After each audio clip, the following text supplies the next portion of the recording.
देखिए, मुझे दीनानाथ चतुर्वेदी से मिलना है। वो इसी धर्मशाला में काम करते हैं ना। ये मैं उनके लिए चिट्ठी लाया हूँ। दीनानाथ जी सियालदा गए हैं, शाम को आएंगे। शाम को आएंगे? देखिए, मैं मेरठ से आया हूँ। अगर मेरे रहने का बंदोबस्त आपके धर्मशाला में हो जाए तो। रहने का बंदोबस्त? राम भजो, यहाँ रहने की कहाँ जगह है। यहाँ तो खड़े रहने की भी जगह नहीं है। सब रूम और पैसेज फुल है।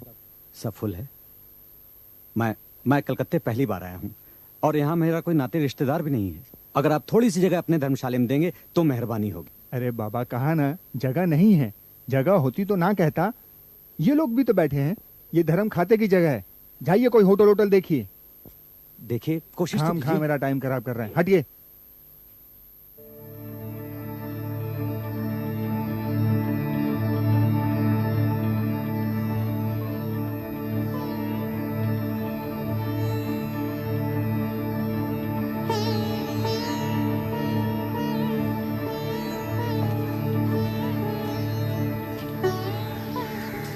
जगह नहीं मिली? नहीं। होटल में जाओगे? होटल के पैसे होते तो कब का चला जाता। कहां से आ रहे हो? मेरठ से। आप क्या होटल के एजेंट हैं? नहीं, मेरा नाम गंगापत चौधरी है। मैंने आपको हावड़ा स्टेशन पर देखा था और देखते ही अचंभे में पड़ गया। अचंभे की बात बाद में बताता हूँ। पहले ये बताइए, कलकत्ते में रहने की कोई जगह है या नहीं? अगर जगह होती तो धर्मशाला में क्यों आता, लेकिन यहाँ पर भी जगह नहीं है। क्या करूं, कुछ समझ में नहीं आता। कहीं ऐसा ना हो मुझे यहीं से मेरठ वापस जाना पड़े। मेरा एक सुझाव है। मैं कलकत्ता में रहता हूँ। दक्षिण कलकत्ता में मेरा मकान है। मैं 1 महीने के लिए बाहर जा रहा हूँ। मेरा मकान तो खाली पड़ा रहेगा। अगर आप मेरे मकान में रह जाएं तो मेरा भी फायदा होगा और आपका भी फायदा होगा। मेरा एक नौकर भी है, वो आपकी देखभाल करेगा। आपको कोई तकलीफ नहीं होगी। एक अजनबी के जिम्मे आप अपना मकान छोड़ देंगे? मैं अचंभे की बात कर रहा था ना। मैंने आपको हावड़ा स्टेशन पर देखा तो मुझे ऐसा लगा जैसे आप मेरे छोटे भाई दुर्गापद हैं। मेरा छोटा भाई दुर्गापद 2 साल से गायब है। लोग कहते हैं वो साधु हो गया है। आपका चेहरा उससे बहुत मिलता है ना, इसलिए आपके प्रति मेरे मन में ऐसी भावना है। अब क्या बताऊं, आप अगर मेरे घर में रहना स्वीकार कर लें तो मैं बेफिक्र होकर चला जाऊं। मेरी किस्मत में इतना अच्छा संजोग लिखा है, मैं ऐसा सोच भी नहीं सकता था। आप मुझे रहने के लिए जगह दे रहे हैं, यही मेरे लिए सौभाग्य की बात है। तो फिर चलिए मेरे साथ, चलिए।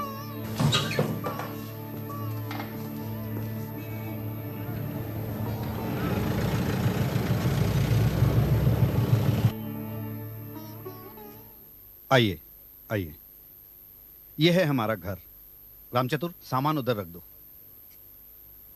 और यह है रामचतुर, हमारा काम देखता है। नमस्ते। नमस्ते। बैठी बैठी। रामचतुर जी। एक काम करो, नीचे जलजोग से जाकर कुछ नमकीन और कचौड़ी ले आना। अच्छा। और संदेश भी ले आना। हाँ जी। और आकर चाय बना देना, ठीक है? जाओ। आता हूँ।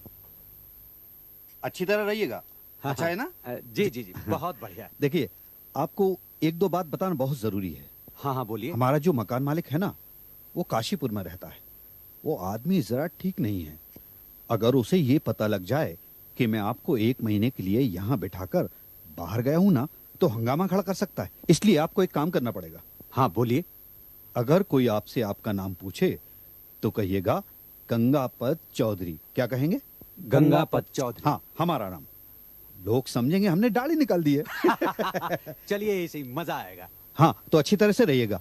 अब मैं चलता हूँ। मैं सिर्फ एक झोला लेकर जा रहा हूँ, बाकी सब सामान यहीं पर है। 1 महीने तक आराम से रहिए, या मैं जब तक ना आऊं तब तक। ठीक है? मैं चलता हूँ। अरे लेकिन रामचतुर तो आपके लिए नाश्ता ला रहा है। नहीं, वो आपके लिए। आप नाश्ता कीजिए और रहिए। अरे हाँ, एक बात तो मैं बताना भूल ही गया। आप जब यहाँ घर में रहिएगा ना, तो ये जो खिड़की है ना जी, बीच बीच में ऐसे खोलकर देखते रहिएगा। हाँ। अगर कोई लाल कोट वाला आदमी आता या जाता दिखाई दे तो जरा उस पर नजर रखिएगा। अगर दिखे तो तारीख और वक्त दोनों लिखकर रखिएगा। ठीक है जी? बहुत अच्छा। अच्छा, नमस्कार। नमस्कार।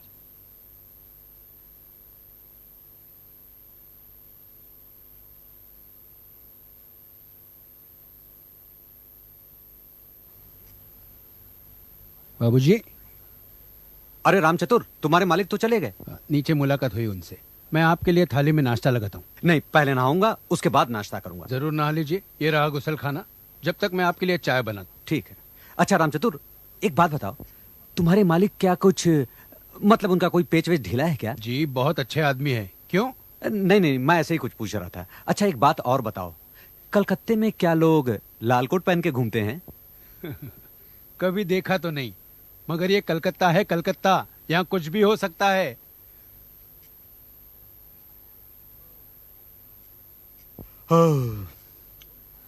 रामचतुर, तुम खाना बहुत अच्छा बनाते हो भाई। इतना बढ़िया खाना बनाना तुमने सीखा कहाँ से?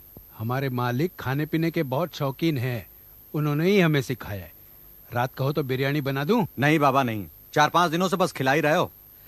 आज अपनी बहन की शादी का इश्तेहार मैंने दे दिया है, ये काम तो पूरा हुआ। आज तो बस डट कर सोऊंगा।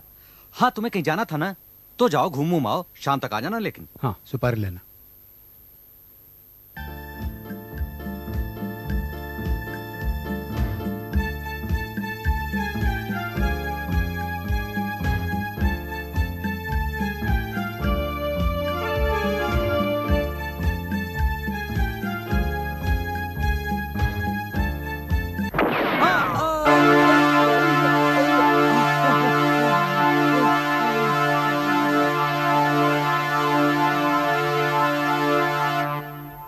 एक आदमी को जान से मार डालने की कोशिश थी, लेकिन आदमी बच गया है। कहाँ?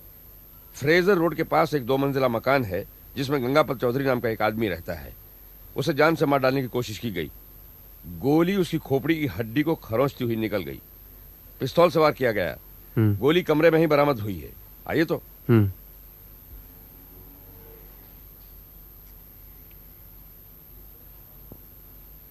ये व्योमकेश बख्शी हैं, तुम्हारी कहानी सुनना चाहते हैं। नहीं, लेटे रहिए, आप लेटे रहिए, ठीक है। अच्छा, तो आप हैं सत्यनिवेशी व्योमकेश बाबू। मेरे लिए बड़े सौभाग्य की बात है, मेरी कलकत्ता यात्रा सफल हो गई। गंगापत बाबू, अगर आप ठीक महसूस कर रहे हो तो अपनी कहानी व्योमकेश बाबू को सुनाइए, लेकिन अगर कमजोरी महसूस कर रहे हो तो फिर रहने दीजिए, बाद में सुना दीजिएगा। नहीं नहीं नहीं नहीं, मैं काफी बेहतर हूं। वैसे भी अच्छा खासा खून मेरी नसों में ठूस दिया गया है। तो ठीक है, फिर सुनाइए।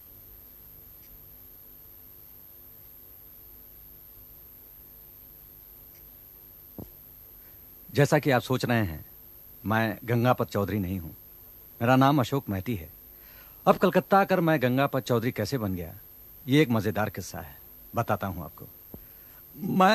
मैं मेरठ का रहने वाला हूं। 3 पुश्तों से हम वही हैं।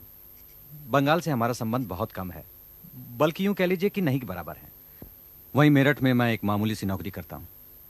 घर में एक विधवा माँ है, एक बहन है 25 बरस की। मेरी बीवी थी जो 5 साल पहले ही गुजर गई। उसके बाद मैंने शादी नहीं की। सोचा पहले बहन को पार लगा दूं। बस इसी मकसद को लिए मैंने 1 महीने की छुट्टी ली और कलकत्ता आ गया। सोचा कि कलकत्ता भी घूम लूंगा और बहन के लिए एक अच्छा सा लड़का भी तलाश कर लूंगा। मेरठ से ही मैंने कलकत्ते के एक धर्मशाले का पता लिया था। सोचा था कि यहीं पे ठहरूंगा। बस यहीं पे मेरी मुलाकात ये गंगापत चौधरी साहब से हुई। मकान मालिक काशीपुर से आ गए हैं। वेरी गुड, उन्हें फौरन यहाँ लेके आओ। फिर आगे? यकायक मेरा सर झंझना उठा, मैं उलट कर गिर पड़ा। उसके बाद क्या हुआ मुझे कुछ मालूम नहीं। दर्द के मारे मैं बेहोश हो गया। इस अस्पताल में आकर मुझे होश आया। अब देखिए ना, सर में पट्टी बांधे हुए पड़ा हुआ हूं। किसी ने मेरी खोपड़ी उड़ा देने की पूरी कोशिश की थी। वैसे बात क्या है व्योमकेश बाबू, कुछ बता सकते हैं आप? कुछ देर लगेगी। अरे क्या बात है, गंगापत बाबू कहाँ है? व्योमकेश बाबू, क्या जवाब दूं? आपको पूरा यकीन है कि ये गंगापत चौधरी नहीं है? आवाज कुछ अजीब सी लग रही है। नहीं नहीं, ये गंगापत बाबू नहीं है, लेकिन शक्ल उनसे काफी मिलती जुलती है। लेकिन गंगापत की तो दाढ़ी है। क्या कहा? गंगापत के दाढ़ी? उनकी तो कभी दाढ़ी थी नहीं। क्या आप कह रहे हैं कि क्या गंगापत चौधरी की कभी दाढ़ी नहीं थी? बिल्कुल नहीं बाबू।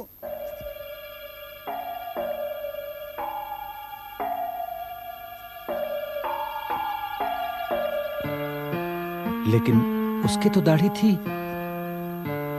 आप उनके नौकर रामचतुर से क्यों नहीं पूछ लेते? ठीक है, मैं आज ही जाकर उससे मिलता हूँ। ऐसा कीजिए, आप भी मेरे साथ चलिए। अच्छा व्योमकेश बाबू, मैं कल सुबह आकर आपसे मिलता हूँ। आपके केतला के नए मकान को भी देख लेंगे। हाँ, जरूर जरूर आइए। अच्छा जी, चलिए।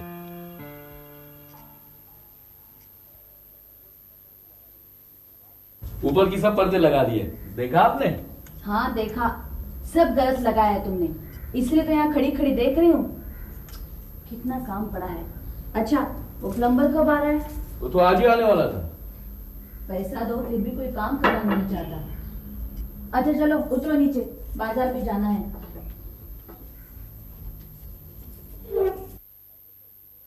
अरे बैठक तो अच्छी जमा दी। कुछ नहीं जमा। देखो तुम 10-15 दिन के लिए सत्य की खोज बंद कर दो, घर में बहुत सारे काम पड़े हैं। अरे तुम्हें नया घर चाहिए था, मैंने कैसे भी बनवा दिया। अब तुम जानो तुम्हारा मकान। लो, यहाँ भी शुरू हो गया ताता। यहाँ तो हैरिसन रोड के मकान से भी ज्यादा आदमी आने लगे हैं। पुटीराम, दरवाजा खोलो। देखो,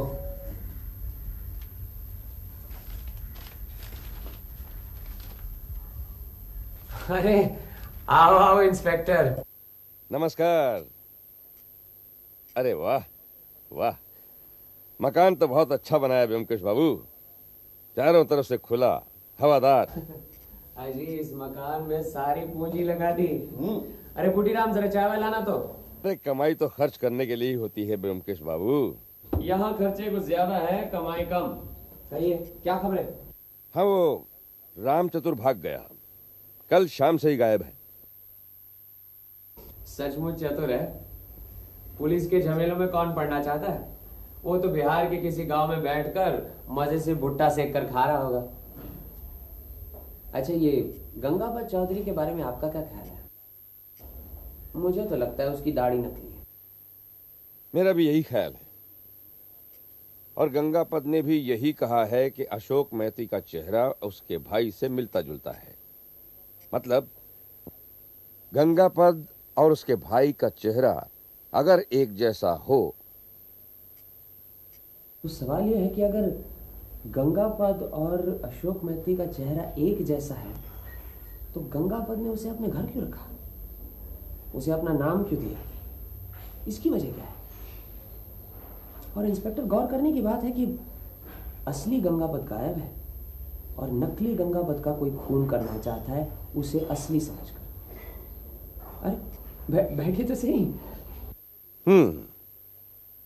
मतलब यही हुआ कि असली गंगापत की जान खतरे में थी, इसलिए उसने नकली गंगापत ढूंढ निकाला और उसे अपने घर पर बिठा दिया ताकि उसका खून हो जाए, और खून करने वाला यही सोचे कि गंगापत अब नहीं रहा।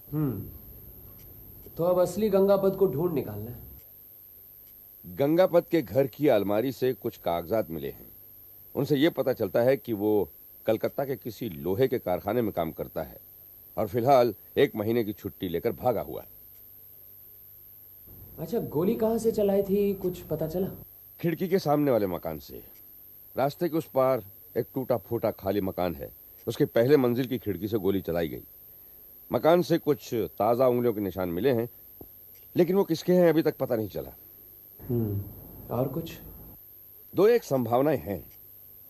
हो सकता है गंगापत नकली दाढ़ी लगा करके कोई संगीन जुर्म करना चाहता हो और फिर जुर्म के बाद दाढ़ी निकाल दे, या फिर अपने ही घर के सामने से खुद ही गोली चलाकर अशोक मैती का खून कर दे ताकि लोगों को यह पता चले कि गंगापत अब नहीं रहा।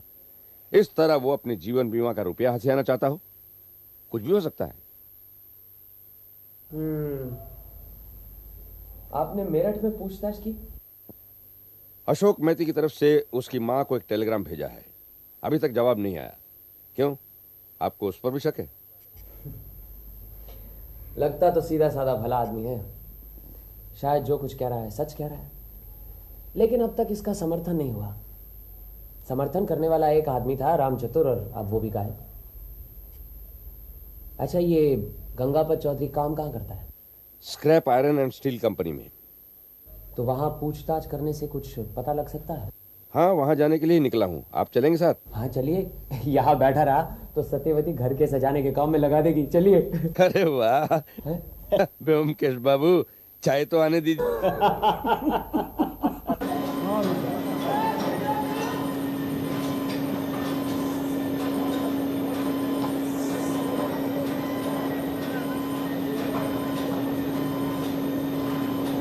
आइए आइए इंस्पेक्टर साहब आइए। सीनियर इंस्पेक्टर सरकार ने हमें भेजा है, इन्हें कुछ बात करनी है। हाँ हाँ क्यों नहीं, हुक्म कीजिए, बैठिए बैठिए। जी गंगापत चौधरी यहीं काम करता है? जी हाँ, मगर आजकल वो छुट्टी पर है। क्या काम करता है? जी वो इलेक्ट्रिक फर्नेस का मेल्टर है। वो क्या है? आजकल बिजली की आग से लोहा गलाया जाता है। जो इस काम को जानते हैं उन्हें हम मेल्टर कहते हैं। गंगापत सरदार मेल्टर है। हमारे बंगाल में कुछ ज्यादा अच्छे मेल्टर नहीं हैं। जो 4-5 हैं उनमें गंगापत एक है। उसने छुट्टी क्यों ली थी? जी उसकी 1 महीने की छुट्टी जमा है। वो कह रहा था कि शायद भारत यात्रा के लिए जाए। आजकल वो स्पेशल गाड़ियां चलती हैं ना जो पूरे भारत में घुमाती। हाँ अच्छा, उसके कोई रिश्तेदार वगैरह है आप जानते हैं? जी शायद कोई नहीं है, यहाँ अकेला रहता था। चाल चलन कैसे? बहुत काम का आदमी है जी, होशियार अक्लमंद। उसका कोई दुश्मन है या नहीं, आप कुछ बता सकते हैं? दुश्मन? गंगापत का कोई दुश्मन है ऐसा तो कभी सुना नहीं। हाँ उसकी थोड़ी सी एक से दुश्मनी थी। वो आजकल जेल में है। कौन है? जी उसका नाम नरेश मंडल है। 3 साल हमारा सरदार मेल्टर था। गंगापत उसका सहायक था। दोनों में हमेशा लगी रहती थी। गंगापत हमेशा उसके चुटकी लिया करता था और नरेश बिला वजह भड़कता था, बहुत गुस्से में था। मैं इन दोनों की झड़पों का मजा लिया करता था। फिर यकायक नरेश ने गुस्से में किसी की हत्या कर दी और गंगापत ने उसके खिलाफ गवाही दे दी। नरेश को जेल हो गई। खून के मामले में जेल? जेल कितने साल की थी, कुछ मालूम है? जी ठीक से तो कुछ नहीं कह सकता। 4-5 साल की तो होगी ही। नरेश के जेल जाने के बाद गंगापत सरदार मेल्टर बन गया। अच्छा एक बात बताइए, आपने गंगापत को आखिरी बार कब देखा? जी यही कोई 12-13 दिन पहले। तो क्या उसके दाढ़ी थी? दाढ़ी? गंगापत के तो कभी दाढ़ी नहीं थी। अच्छा ठीक, बहुत बहुत धन्यवाद। नमस्कार। नमस्कार।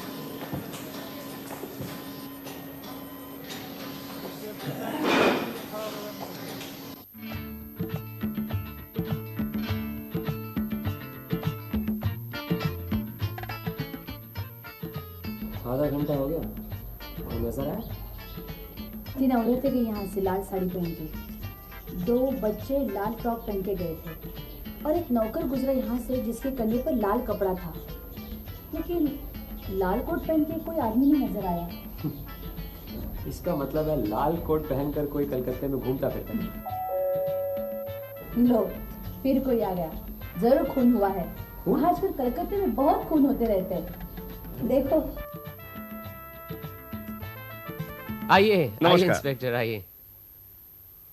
वो नरेश मंडल की रिपोर्ट मिल गई है। मैंने पढ़कर देखा, मुझे तो कोई खास बात नजर नहीं आई। आप चाहें तो आप भी पढ़ लें। नहीं नहीं, खास बात क्या है, बस आप एक बार सुना दीजिए, बैठिए। हाँ सुनिए। आसामी नरेश मंडल, उम्र 40, एक लोहे के कारखाने में काम करता है। जुर्म, रास्ते पर एक भिखारी का खून किया है। केस आईपीसी धारा 304-323 के अंतर्गत है। प्रधान गवाह गंगापत चौधरी और दूसरे गवाहों के बयान से पता चलता है कि नरेश मंडल बहुत ही गुस्सैला और बात बात पर झगड़ा मोल लेने वाला आदमी है। जुर्म वाले दिन आसामी नरेश मंडल और गवाह गंगापत चौधरी एक साथ काम से घर वापस जाते हैं। चलते चलते किसी मामूली बात पर नरेश लाल पीला हो जाता है। उसके बाद गंगापत उसके साथ न जाकर करीब 20 गज के फासले पर चलने लगता है। उस वक्त एक कोट पैंट पहने मद्रासी भिखारी नरेश के पीछे पड़ जाता है। पीछे पीछे चलने वाला गंगापत ये सब देखता है कि हाथ हिलाकर नरेश उसे भगाने की कोशिश कर रहा है, लेकिन भिखारी उसका पीछा नहीं छोड़ता। यकायक गुस्से में नरेश भिखारी के गाल पर एक जोर से चांटा मारता है। भिखारी गिर पड़ता है। नरेश तेजी से आगे बढ़ जाता है। पीछे से गंगापत ये सब देख रहा है। वो भिखारी के पास आकर देखता है कि वो मर चुका है। डॉक्टर की रिपोर्ट से पता चलता है कि भिखारी काफी कमजोर था। एक थप्पड़ से ही उसके प्राण उड़ गए। पुलिस ने नरेश को उसके घर से गिरफ्तार कर लिया। पुलिस की तरफ से जिन लोगों ने इस मामले में गवाही दी है वो सब के सब स्वतंत्र और निरपेक्ष गवाह हैं, सिवाय गंगापत के। आसामी ने अपना जुर्म नहीं माना। वो अपने आप को बेगुनाह समझता है। उसका कहना है कि गंगापत उसका दुश्मन है। वो उसे उसकी नौकरी से हटाकर खुद वहां काम करना चाहता है, इसलिए उसने गलत आरोप लगाकर उसे फंसाया है। हालांकि ये सच है कि गवाह गंगापत का अपना मतलब हो सकता है, लेकिन निरपेक्ष गवाहों के बयान भी गंगापत के बयान का समर्थन करते हैं। इन सब बातों को मद्देनजर रखते हुए आईपीसी की धारा 304 के अनुसार आसामी को अनजाने में हत्या के अपराध में अदालत 3 साल की सख्त सजा देती है। क्यों, क्या लगता है? कुछ कहा नहीं जा सकता। जहां भी राख नजर आए उसे उड़ाया जाए। हो सकता है कोई हीरा मिल जाए। ये बात तो है। अच्छा, वो टूटे फूटे मकान में जो उंगलियों के निशान मिले थे, उनकी आपने तस्वीरें ली? हाँ, ले ली। और गंगापत का कुछ पता चला? नहीं। भारत भ्रमण की जितनी भी स्पेशल गाड़ियां हैं, हर एक के मुसाफिरों की लिस्ट देख ली है। गंगापत चौधरी का नाम किसी में भी नहीं। हो सकता है शायद दूसरा नाम लेकर निकल गया हो सकता है गया ही ना हो, कलकत्ता में ही कहीं छुपा बैठा हो। हाँ, ये भी हो सकता है। और कोई खास बात? मेरठ से खबर आई है। अशोक मैती सचमुच मेरठ का ही रहने वाला है। अच्छा, आप एक काम कीजिए। मुझे ऐसा जान पड़ता है कि नरेश मंडल की सजा की मियाद खत्म हो जाने की बात है। क्या आप पता लगा सकते हैं वो जेल से छूटा है कि नहीं? हाँ, क्यों नहीं। मैं ऐसा करता हूं, कल सुबह ही आपको पता करके बताता हूं। ठीक है। बुरी खबर है ब्योमकेश बाबू। क्या हुआ? नरेश मंडल 45 दिन पहले ही जेल से रिहा हो गया। जेल में चाल चलन अच्छा था, इसलिए कुछ दिनों की रियायत मिली है। जेल से छूटकर कहां गया, कुछ पता चला? अपने घर भी नहीं गया, फैक्ट्री भी नहीं गया। रतनलाल कपड़िया बता रहा था। कहां छुपा बैठा है किसी को नहीं मालूम। अब ये मामला धीरे धीरे मेरी समझ में आया। अगर नरेश मंडल के मन में पाप नहीं होता तो ये जेल से छूटकर यूं गायब नहीं हो जाता। रतनलाल के पास जाकर वापस अपनी नौकरी भी मांग सकता था। ये भी उसने नहीं किया। मतलब खूनी नरेश मंडल है? कहने को तो कहा नहीं जा सकता, हमें ठोस सबूत भी तो चाहिए। अच्छा, अगर घटनाओं को सिलसिलेवार देखे तो एक तरफ नरेश मंडल, झगड़ालू गुस्से वाला आदमी, दूसरी तरफ गंगापत, धूर्त शैतान, हर एक बात में चुटकी लेने वाला। दोनों एक ही जगह काम करते थे, दोनों में नोक झोंक लगी रहती थी। अब गंगापत नरेश मंडल को अपनी जगह से हटाना चाहता था, लेकिन काम आसानी था। क्या किया जाए? उसे एक मौका मिलता है और नरेश मंडल को 3 साल की जेल हो जाती है। अब गंगापत सरदार मेल्टर बन जाता है। उधर सजा की मियाद से कुछ दिन पहले नरेश मंडल छूट जाता है, लेकिन ना तो वो सीधा घर जाता है ना अपनी नौकरी पर। बदले की आग अब भी उसके सीने में धधक रही है। वो गंगापत को खत्म करने की साजिश में लग जाता है। और इधर गंगापत को यह पता चलता है कि नरेश मंडल जेल से छूट गया है।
गंगापद ने एक नकली दाढ़ी लगा ली ताकि नरेश मंडल उसे पहचान न सके। फिर उसने अपने काम से 1 महीने की छुट्टी ली। दाढ़ी लगाए वह हावड़ा स्टेशन गया। शायद सचमुच भारत भ्रमण पर निकलना चाहता होगा, लेकिन वहां अचानक उसे अशोक मेहती नजर आया। उसने देखा कि अशोक मेहती की शक्ल उससे काफी मिलती है। उसके दिमाग में एक बात कौंध गई, अशोक मेहती को अगर वो किसी तरह अपने घर में ला सके तो नरेश गलती से उसका ही खून करेगा। सोचेगा गंगापत से बदला ले लिया। गंगापत को फिर अपनी जान लेकर भागने की जरूरत नहीं पड़ेगी। नौकरी जरूर चली जाएगी, लेकिन नौकरी तो बहुत मिल जाएंगी। कम से कम उसकी जान तो सलामत रहेगी। गंगापत चौधरी अशोक मेहती को फुसलाकर अपने कमरे में ले आया।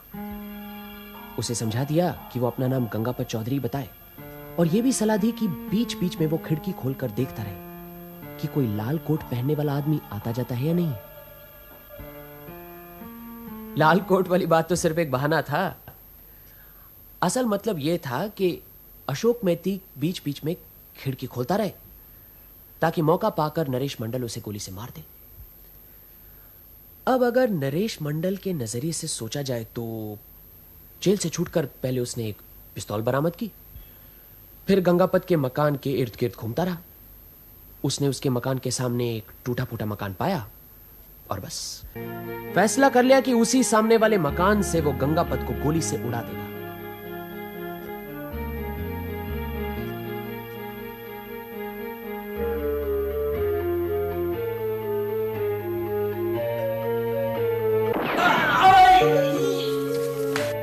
और फिर कलकत्ता छोड़कर भाग जाए।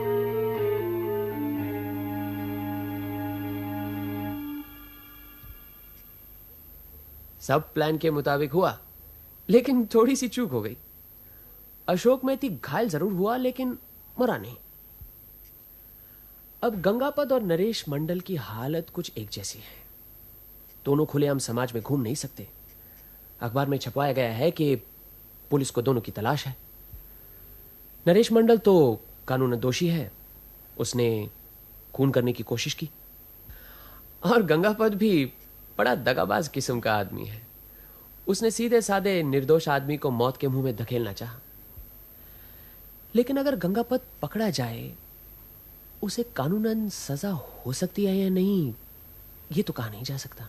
वो सब तो ठीक है, लेकिन जिसने कानूनन जुर्म किया हो उसे कैसे पकड़ा जाए? एक रास्ता है, इश्तिहार। इश्तिहार? तालाब में बंशी डाले बैठे रहो, मछली दाना निकले तब उसे पकड़ा जा सकता है। अच्छा, करना क्या होगा? यहां के 2 प्रमुख अखबारों में इश्तिहार देना होगा। इश्तिहार कुछ ऐसा होगा, बंबई के किसी स्टील फाउंड्री में तजुर्बेकार इलेक्ट्रिकल मेल्टर की जरूरत है। अच्छी तनख्वाह होगी, कुछ समझ लीजिए 700,000 रुपए। इंटरव्यू कलकत्ते में होगा।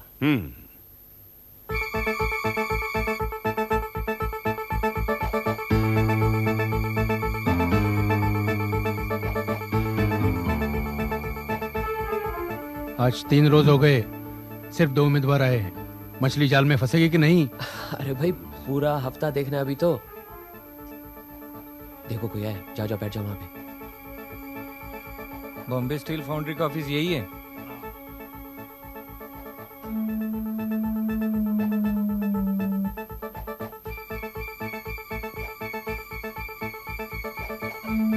साहब, मैं अखबार में इश्तिहार देख के आया। हाँ, हम ही ने इश्तिहार दिया था। बैठिए। इलेक्ट्रिकल मेल्टर की नौकरी के लिए आए थे? जी। सर्टिफिकेट दिखाइए अपने। वो सर्टिफिकेट सब खो दिया साहब। 3 साल से बीमार था ना, नौकरी भी छोड़नी पड़ी। पहले कहाँ काम किया है? नागपुर की फाउंड्री में काम करता था साहब, आयरन फाउंड्री में। साहब, मैं एक तजुर्बेकार इलेक्ट्रिक मेल्टर हूँ साहब। सरदार मेल्टर भी था। यकीन कीजिए साहब, आप अगर चाहें तो मैं अपने पैसे से बंबई ले जाकर मेरे काम की परख करवाने को राजी हूँ। ये तो बहुत अच्छी बात है, लेकिन हमारे बंबई ऑफिस का ब्रांच बस अभी अभी खुला है, इसीलिए अपनी जिम्मेदारी पर तो मैं आपको नहीं भेज सकता। लेकिन एक काम करते हैं, मैं आज ही बंबई तार भिजवा देता हूँ। आपने जो कहा वो लिख देता हूँ, शायद कल तक जवाब आ जाना चाहिए। अगर आप कल इसी वक्त आ सकें तो मैं जरूर आऊंगा साहब। अच्छी बात है। वीरेन बाबू जी। जरा इनका नाम और पता नोट करवा लीजिए। जाइए, आप उधर जाइए। क्या नाम है तुम्हारा? मेरा नाम नरसिंह मलिक है साहब। पता 17 नंबर कुंजी मिस्त्री गली। सुनो, ये जो आदमी अभी बाहर निकलेगा ना, इसका पीछा करना।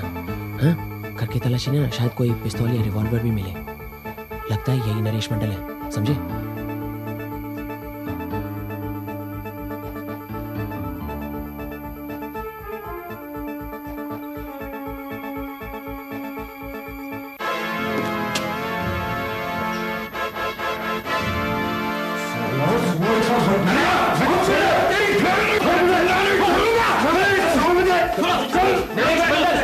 गंगा पर चौधरी के खून करने की कोशिश के अपराध में तुम्हें गिरफ्तार किया जाता है, समझे? मैं तेरा खून पी जाऊंगा। धोखेबाज! पकड़ो इसे, पकड़ो, पकड़े रखो। ये इसका पता है, घर की तलाशी वगैरह सब ले लो और दोनों को लॉकअप में बंद करवा लो। मुझे क्यों लॉकअप में बंद कर रहे हो? मैंने क्या किया है? तुमने अशोक मेहती को मरवाने की कोशिश की है, किस्मत से बच गया वो। अब तुम्हें क्या सजा मिलेगी ये पब्लिक प्रोसिक्यूटर ही बताएगा तुम्हें। चलो उठो, जाओ इसे पकड़ो, पकड़े रखो इसे।